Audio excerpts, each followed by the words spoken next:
Game of who you just saw a little profile. I hope you enjoyed that. A little backstory about him as a chess player growing up. And here we had his game against Magnus Carlsen, world champion.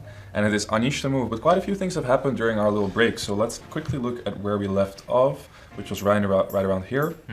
We were surprised that Anish didn't force an exchange of the queens. Over here, Magnus played bishop c6 and actually went for the line that we were looking at. After king b1, he opted for knight c3 check, which looks very strong initially because it's winning a pawn and it's further exposing the white king. Yeah, I'm not a super big fan, by the way, because I really like the knight on d5. I'm not sure if we want to give up the knight for just a pawn. You were thinking about maybe just activating the rook, right? Yeah. Yeah. Oh, okay. I mean, he went for this. It's very forcing. And this is the current position on the board, and Anish is thinking.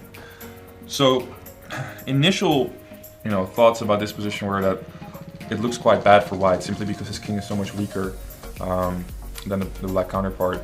That being said, he might be able to force some more trades here because it is his move. So the move we were expecting was rook to c1. Yeah, white has to be rather quick, right? Because if you give black time, he goes king f8, king g7. And the black king is probably hiding behind the white pawns.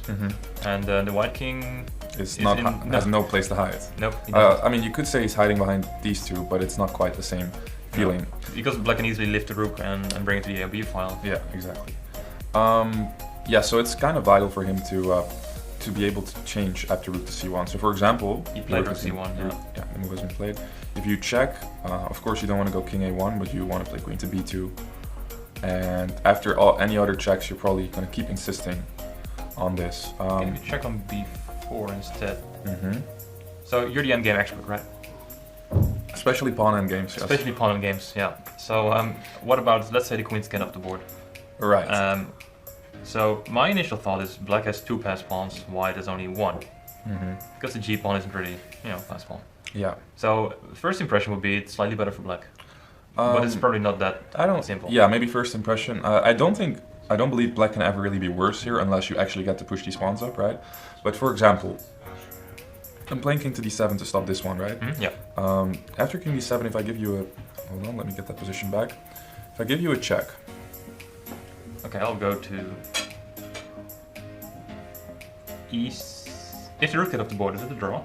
Yes, that's what I'm going to. And as you know, that's a pawn endgame. So I'm looking at this, for example, and I'm pretty sure this is a draw because both of us will have our connected pass pawns ready, and I don't think white's king can really move over there, assisting that pawn any further. I see a repetition of moves in the meantime happening. I actually think it's very likely that this is going to... The draw is being offered? Yeah, it's been offered that this is going to enter. It's very uncommon, by the way. They normally just play the repetition instead of offering the draw. But... And we actually see an immediate end to this game. Okay, well that's a very quick end suddenly. Quite surprisingly as well. I didn't expect this to end so quickly. Me neither.